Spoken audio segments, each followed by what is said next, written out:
شیخ عبد القادر جیلانی، جنہیں غوث اعظم بھی کہتے ہیں، بہت بڑے بزرگ اور ولی اللہ ہو گزرے ہیں۔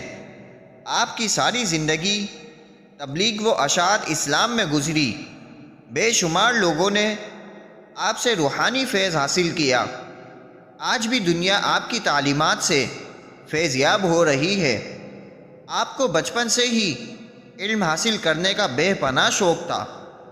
آپ نے ابتدائی تعلیم تو اپنے قصبے جیلان میں ہی حاصل کی، لیکن دین کی اعلیٰ تعلیم حاصل کرنے کے لیے بغداد جانا پڑتا تھا۔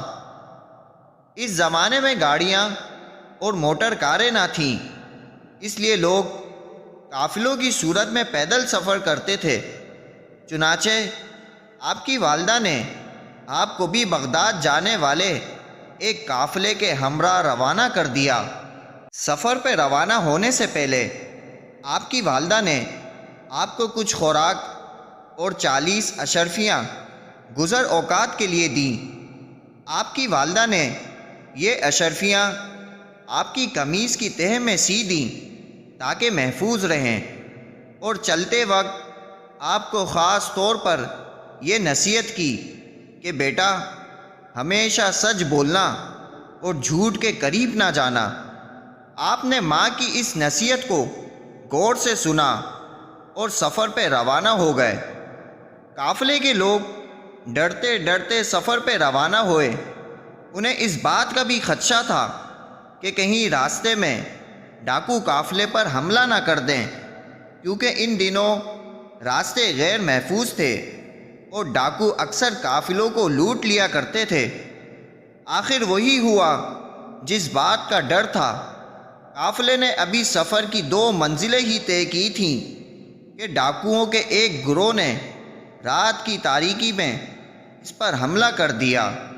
تمام قافلے میں افراتفری اور بھگدڑ مچ گئی اور ڈاکوؤں نے اہل قافلہ کو خوب لوٹا۔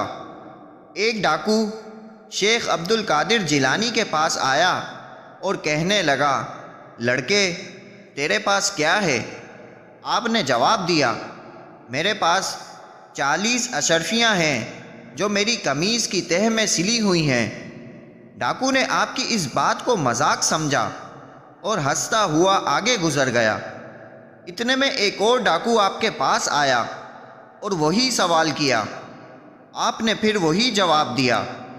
وہ ڈاکو یہ جواب سن کر حیران ہوا اور آپ کو پکڑ کر اپنے سردار کے پاس لے گیا۔ ڈاکو کے سردار نے تعجب سے آپ کو دیکھا اور پوچھا، لڑکے، سچ مجھ بتا، تیرے پاس کیا ہے؟ آپ نے وہی بات دہرائی۔ آپ کی یہ بات سن کر سردار کی حیرت سے انتہا نہ رہی۔ آپ نے اپنی قمیص کی تہہ کو کھولا تو پوری 40 اشرفیاں زمین پر گر پڑیں۔ اشرفیاں دیکھ کر سردار کی آنکھیں حیرت سے کھلی کی کھلی رہ گئیں۔ اس نے آپ سے مخاطب ہو کر کہا، لڑکے، تو نے سچ بول کر اپنا راز کیوں فاش کر دیا، حالانکہ تو آسانی سے اپنی اشرفیاں بچا سکتا تھا؟ آپ نے جواب دیا، میری ماں نے مجھے نصیحت کی تھی کہ بیٹا، ہمیشہ سچ بولنا۔ میں نے اپنی ماں کی نصیحت پر عمل کیا۔ آپ کا یہ جواب سن کر سردار اس قدر متاثر ہوا کہ بے ساختہ اس کی آنکھوں میں آنسو آ گئے۔ وہ سوچنے لگا کہ ایک طرف یہ لڑکا ہے جسے اپنی ماں کی نصیحت کا اس قدر خیال ہے، اور دوسری طرف میں ہوں کہ اپنے مالک حقیقی کے احکام سے غافل ہو کر بے گناہ لوگوں کو لوٹتا ہوں۔ اس کے دل سے غفلت کا پردہ دور ہو گیا۔ اس نے توبہ کر لی اور قافلے کا لوٹا ہوا مال واپس کر دیا۔ اس طرح آپ کی سچائی کی بدولت ڈاکوؤں کی اصلاح ہو گئی اور وہ نیکی اور پرہیزگاری کی زندگی گزارنے لگے۔